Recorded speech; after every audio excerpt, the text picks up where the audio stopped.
जय हिंद साथियों, स्वागत है आपका अपने YouTube चैनल पर। साथियों, आज हम करेंगे राष्ट्रीय ध्वज, राष्ट्रीय गान, राष्ट्रीय गीत, राष्ट्रीय पंचांग और इन सब के बारे में आज हम डिटेल से पढ़ेंगे। तो दोस्तों शुरू करते हैं। सबसे पहले हम बात करेंगे राष्ट्रीय ध्वज के बारे में। ये हमारा राष्ट्रीय ध्वज है, आप सभी इसको जानते भी होंगे। तो इसमें पर जो है सबसे ऊपर केसरिया रंग है, बीच में सफ़ेद रंग है और लास्ट में हरा रंग है और बीच में अशोक चक्र है जिसमें 24 तिलियाँ हैं। तो इसके बारे में हम डिटेल से पढ़ेंगे दोस्तों। भारत के राष्ट्रीय ध्वज को तिरंगा कहा जाता है। जो भारत का राष्ट्रीय ध्वज है उसको क्या कहा जाता है?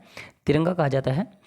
22 जुलाई 1947 ईस्वी को संविधान सभा ने तिरंगे झंडे की जो तिरंगा झंडा उसको राष्ट्रीय ध्वज के रूप में अंगीकृत किया था। कब की बात है? 22 जुलाई 1947 की। संविधान सभा द्वारा, अगर संविधान सभा की बात आ जाए तो 14 अगस्त 1947 को राष्ट्रीय ध्वज प्रस्तुत किया गया था। अगर संविधान सभा ने बात करें जो राष्ट्रीय ध्वज के रूप में अंगीकृत किया था तो वो किया था 22 जुलाई 1947 को।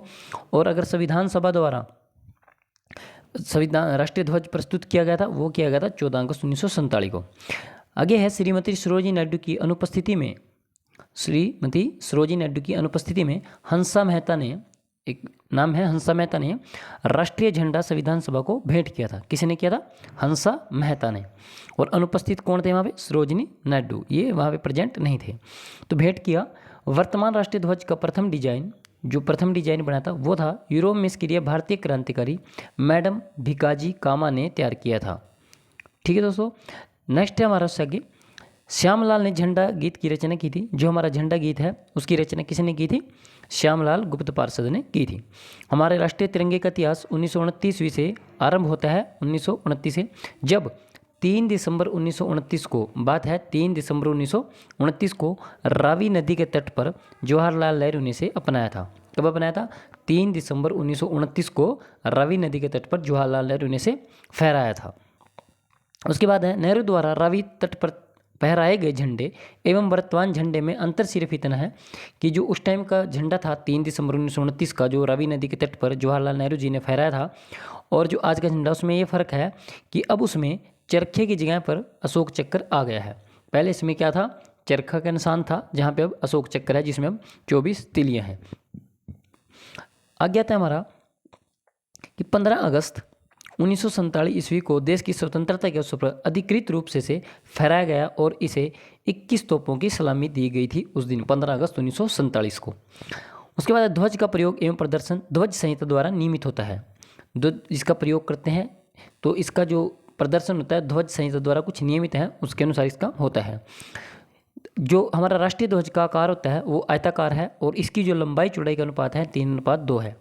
कि यदि हमारी जो तिरंगे झंडे की लंबाई है 3 मीटर होगी तो चौड़ाई 2 मीटर होगी।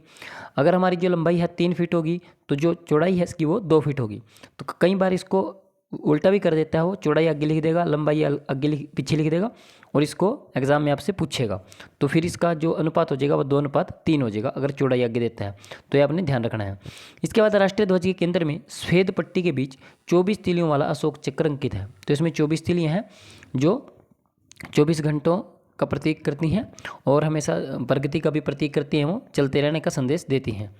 नेक्स्ट है हमारे राष्ट्रीय ध्वज में 3 रंग होते हैं, जैसे कि मैंने आपको पिक्चर में भी दिखाया था, चित्र में, कि इसमें 3 रंग थे। केसरिया सबसे ऊपर था, श्वेत मध्य में और हरा सबसे नीचे था। जो केसरिया रंग है वो आत्मनियंत्रण और शक्ति का प्रतीक था। आत्मनियंत्रण और शक्ति का प्रतीक था।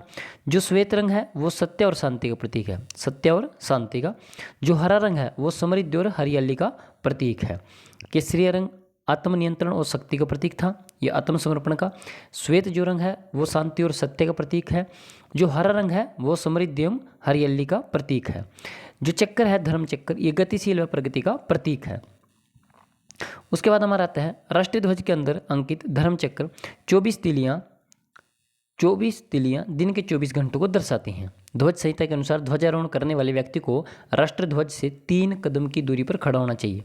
कि जो भी व्यक्ति ध्वजारोहण कर रहा है उसको जो हमारा तिरंगा झंडा है उससे कितने कदम दूर होना चाहिए? 3 कदम वो दूर होना चाहिए उससे। आगे है राष्ट्रीय शोक के समय राष्ट्रीय ध्वज को आधा झुका दिया जाता है। जब कभी भी राष्ट्रीय शोक होता है तो उस समय क्या होता है कि जो तिरंगा झंडा उसको आधा झुका दिया जाता है। आगे है संपूर्ण देश में राष्ट्रपति, उपराष्ट्रपति, प्रधानमंत्री की मृत्यु होने पर राष्ट्रध्वज झुका दिया जाता है। राष्ट्रध्वज राष्ट्रपति एवं प्रधानमंत्री की मृत्यु पर 12 दिनों तक झुका रहता है। अगर राष्ट्रपति महोदय की या प्रधानमंत्री की मृत्यु हो जाती है किसी कारणवश तो ये 12 दिनों के लिए झुक जाता है तथा आकाशवाणी एवं दूरदर्शन के शुभ गुणों का प्रसारण किया जाता है। राष्ट्रध्वज 7 दिनों के लिए जब झुकाया जाता है जब पूर्व राष्ट्रपति, उपराष्ट्रपति या प्रधानमंत्री का निधन हो जाता है। अगर ऑन ड्यूटी पे निधन हो जाता है तो 12 दिनों के लिए राष्ट्रीय ध्वज झुका दिया जाता है और अगर पूर्व राष्ट्रपति, उपराष्ट्रपति या प्रधानमंत्री का निधन हो जाता है तो 7 दिनों के लिए या 1 सप्ताह के लिए इसको झुकाया जाता है। राष्ट्रीय ध्वज उच्चतम न्यायालय के मुख्य न्यायाधीश और लोकसभा अध्यक्ष के निधन पर भी दिल्ली में झुका दिया जाता है। दिल्ली एवं संबंधित राज्यों की राजधानी में केंद्रीय मंत्री की मृत्यु पर राष्ट्रीय ध्वज झुका दिया जाता है। दिल्ली और संबंधित राज्य हैं जो राजधानी में केंद्रीय मंत्री की अगर मृत्यु हो जाती है, कैबिनेट मंत्री की, तो भी राष्ट्रीय ध्वज जो राष्ट्रीय ध्वज है वो झुका दिया जाता है। संबंधित राज्यों में मुख्यमंत्री या फिर राज्यपाल की मृत्यु पर भी राष्ट्रीय ध्वज को झुकाया जाता है, चाहे वो कैबिनेट मंत्री हो या फिर मुख्यमंत्री हो किसी राज्य का या फिर राज्यपाल हो किसी भी राज्य का। तो अगर उनकी डेथ हो जाती है, उनकी मृत्यु के होने पर, तो इसको राष्ट्रीय ध्वज को झुकाया जाता है। आगे है भारतीय संसद, राष्ट्रपति भवन, सर्वोच्च न्यायालय आदि के स्मारकों के ऊपर स्थायी रूप से वर्ष भर राष्ट्रीय ध्वज फहराने की व्यवस्था की गई है कि उनके ऊपर वर्ष भर जो राष्ट्रीय ध्वज है वो फहराया जाएगा। आगे आता है हमारा राष्ट्रीय चिन्ह। जो राष्ट्रीय चिन्ह है वाराणसी के समीप, वाराणसी आपका उत्तर प्रदेश में पड़ेगा, सारनाथ में स्थित अशोक के सिंह स्तंभ के शीर्ष पर मौजूद आकृति भारत का राष्ट्रीय चिन्ह है। भारत सरकार द्वारा इसे 26 जनवरी 1950 को अंगीकृत किया गया। मूल आकृति कुछ इस प्रकार है, मैं आगे को पिक्चर भी दिखाऊंगा इसकी, कि 4 शेर एक दूसरे की ओर पीट करके खड़े हैं और इनमें से 3 ही हमेशा दिखाई देते हैं, जो एक पीछे होता है वो दिखाई नहीं देता। नेक्स्ट हमारा सिंह के नीचे घंटे के आकार वाले पद्म पर अंकित एक चित्र, वलरी में एक हाथी, एक दौड़ते हुए घोड़ा, एक सांड और एक सिंह की उभरी हुई आकृतियाँ होती हैं। चित्र वलरी की मध्य धर्म चक्र अंकित होता है। संपूर्ण सिंह स्तंभ एक ही पत्थर को काटकर बनाया गया है। जो ये संपूर्ण सिंह स्तंभ है ये एक ही पत्थर को, एकाश्म पत्थर को काटकर बनाया गया है। नीचे फलक में देवनागरी लिपि में सत्यमेव जयते लिखा हुआ है। उसके बाद आता है हमारा सत्यमेव जयते को भारत का राष्ट्रीय वाक्य भी घोषित किया गया है। सत्यमेव जयते, इसका अर्थ होता है कि सत्य की ही हमेशा विजय होती है, जीत होती है। और जो ये सत्यमेव जयते है मुंडकोपनिषद से लिया गया है। ये आप देख रहे होंगे हमारा जो सत्यमेव जयते आपको दिखेगा, इसमें नीचे लिखा हुआ है और ये यहाँ पे एक आपको चित्र दिखाई देगा। ये बाईं तरफ घोड़े का चित्र है और दाईं तरफ बैल का चित्र है। इस साइड ये बैल का चित्र है और ये साइड घोड़े का चित्र है। ध्यान से देखें, बाईं तरफ घोड़े का चित्र है और दाईं तरफ बैल का चित्र है और बीच में ये अशोक चक्र है और ये ऊपर आपको शेर दिखाई दे रहे होंगे, तीन शेर, और जब किसी में होते कितने शेर हैं? 4 शेर होते हैं। और नीचे इसमें एक वाक्य लिखा होता है जो हमारा आदर्श वाक्य भी है, सत्यमेव जयते, ये लिखा हुआ होता है जो मुंडकोपनिषद से लिया गया है। उसके बाद हमारा आता है राष्ट्रगान। राष्ट्रगान के रूप में जन गण मन को स्वीकृत किया गया है रविंद्रनाथ टैगोर ने, जो रविंद्रनाथ टैगोर जी थे जिनको नोबेल पुरस्कार से भी सम्मानित किया गया है। तो 1911 ईस्वी में इस गीत की रचना की थी। 1911 में कांग्रेस के कलकत्ता अधिवेशन में सर्वप्रथम कांग्रेस का जो कलकत्ता अधिवेशन हुआ था 27 दिसंबर 1911 को, वहाँ पर इसको सबसे पहले गाया गया था 27 दिसंबर 1911 को। तत्वबोधिनी नामक पत्रिका में, एक पत्रिका थी तत्वबोधिनी नामक पत्रिका में जनवरी 1912 ईस्वी में यह गीत भारत भाग्य विधाता के शीर्षक के तहत प्रकाशित हुआ था।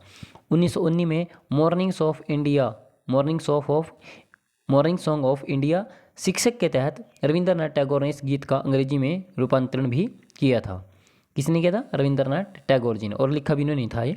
जनगण मन संविधान सभा ने राष्ट्रगान के रूप में 24 जनवरी 1950 को अपनाया था और इसको गाने में 52 सेकंड का समय लगता है। नेक्स्ट हमारा आता है राष्ट्रीय गीत। राष्ट्रीय गीत का दर्जा वंदे मातरम को मिला हुआ है। इस गीत की रचना 1874 ईस्वी में बंकिम चंद्र चट्टोपाध्याय ने की थी, जबकि राष्ट्रगान की जो रचना की थी वो किसने की थी? रविंद्रनाथ टैगोर जी ने। इस गीत की रचना बंकिम चंद्र चटर्जी के प्रसिद्ध पुस्तक आनंदमठ से ली गई है। 1896 ईस्वी के कांग्रेस के राष्ट्रीय अधिवेशन में से पहली बार गाया गया था और इस गीत के कुल 5 पदों में प्रथम पद को ही राष्ट्रीय गीत के रूप में अंगीकृत किया गया है। कुल 5 पद हैं इसमें और राष्ट्रीय गीत को गाने में 1 मिनट 5 सेकंड का समय लगता है, यानी कि इसको गाने में कितना समय लगेगा आपको? 65 सेकंड। 65 सेकंड इसको गाने में लगेंगे। और जो राष्ट्रीय गान था उसको गाने में लगेंगे आपके 52 सेकंड। इस गीत को सर्वप्रथम स्थापित करने का श्रेय यदुनाथ भट्टाचार्य को प्राप्त है। राष्ट्रीय गीत को बैंड पर बजाने की धुन मास्टर कृष्ण राव द्वारा 1949 में तैयार की गई थी। जो धुन थी बैंड पर बजाने की इसको वो की गई थी मास्टर कृष्ण राव द्वारा 1949 में।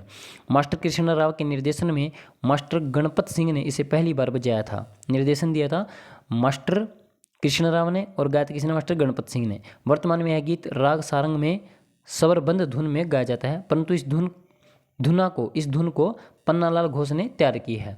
वर्तमान में दूरदर्शन एवं आकाशवाणी अपने दैनिक कार्यक्रम का आरंभ राष्ट्रीय गीत से ही करते हैं। जितने भी दूरदर्शन और आकाशवाणी केंद्र हैं वो अपने दैनिक जो दिन की शुरुआत करते हैं और राष्ट्रीय गीत से ही करते हैं। नेक्स्ट हमारा आता है राष्ट्रीय पंचांग। भारत का राष्ट्रीय पंचांग जो है शक संवत पर आधारित था, जो ग्रेगोरियन कैलेंडर पर आधार भी शक संवत ही है। जो ग्रेगोरियन कैलेंडर है उसका आधार भी क्या है? शक संवत है। 78 ईस्वी में आरंभ हुए शक संवत का पहला महीना चैत्र होता है और अंतिम महीने इसका फाल्गुन होता है। पहला महीना चैत्र और अंतिम फाल्गुन होता है और इसमें भी सामान्यतः 365 दिन ही होते हैं। भारत सरकार ने इसे 22 मार्च 1957 को अपनाया था। तो 22 मार्च को ही शक संवत या राष्ट्रीय पंचांग जो शुरू होता है, यह पहला महीना अपना चैत वैशाख साढ़ के हिसाब से आप देखोगे तो वो 22 मार्च को ही माना जाएगा, यानी कि नया साल। और जो 78 ईस्वी पूर्व ये कनिष्क का समय था, आपको पता होगा कनिष्क के समय में चला गया था। उसके बाद नेक्स्ट हमारा आता है ये जो भारतीय राष्ट्र के प्रतीक हैं, महात्मा गांधी जी हैं राष्ट्रपिता। जलेबी हमारी राष्ट्रीय मिठाई है। यमुना नदी है जो हमारी वो राष्ट्रीय नदी है। राष्ट्रीय तिरंगा ध्वज है। जो राष्ट्रीय पक्षी है वो मोर है। राष्ट्रीय भोजन है खिचड़ी है। राष्ट्रीय पशु बाघ है। राष्ट्रीय फूल कमल है। राष्ट्रीय फल आम है। उसके बाद राष्ट्रीय वृक्ष बरगद है। राष्ट्रीय खेल हॉकी है। राष्ट्रीय चिन्ह अशोक स्तंभ है। राष्ट्रीय पुरस्कार है भारत रत्न। और उसके बाद राष्ट्रीय जलविजीव है डॉल्फिन। और ये राष्ट्रीय जो मुद्रा है हमारी वो है रुपया। तो इनको एक बार और आप देख लें अच्छे से, चाहे तो स्क्रीनशॉट ले लें। राष्ट्रपिता महात्मा गांधी, मिठाई जलेबी है, नदी गंगा है, ध्वज जो हमारा तिरंगा है, पक्षी जो है मोर है, राष्ट्रीय भोजन खिचड़ी है, पशु बाघ है, राष्ट्रीय फूल कमल का है, राष्ट्रीय फल आम का है, राष्ट्रीय वृक्ष बरगद का है, राष्ट्रीय खेल हमारा हॉकी है और राष्ट्रीय चिन्ह है अशोक स्तंभ। राष्ट्रीय पुरस्कार भारत रत्न है जो पीपल के पत्ते के आकार का होता है। और जलीय जीव हमारा डॉल्फिन और राष्ट्रीय मुद्रा जो है वो रुपये है। ये आगे मैंने इनको दे रखा है। तो राष्ट्रीय ध्वज तिरंगा है। राष्ट्रीय गान जन गण मन। राष्ट्रीय चिन्ह अशोक चक्र। राष्ट्रीय कैलेंडर शक संवत। राष्ट्रभाषा हिंदी। राष्ट्रलिपि देवनागरी। स्वतंत्रता दिवस 15 अगस्त। उसके बाद हमारा आता है गणतंत्रता दिवस 26 जनवरी। राष्ट्रीय पुष्प कमल। राष्ट्रीय पक्षी मोर। राष्ट्रीय योजना पंचवर्षीय योजना, जो पंचवर्षीय योजना 2017 तक चली थी। राष्ट्रीय गीत है वंदे मातरम। राष्ट्रीय फल आम। राष्ट्रीय खेल हॉकी। उसके बाद है राष्ट्रीय वाक्य सत्यमेव जयते। राष्ट्रीय पशु बाघ। राष्ट्रीय मुद्रा रुपया। राष्ट्रीय वृक्ष अशोक ये पीपल। और राष्ट्रपिता महात्मा गांधी। राष्ट्र धर्म धर्मनिरपेक्षता।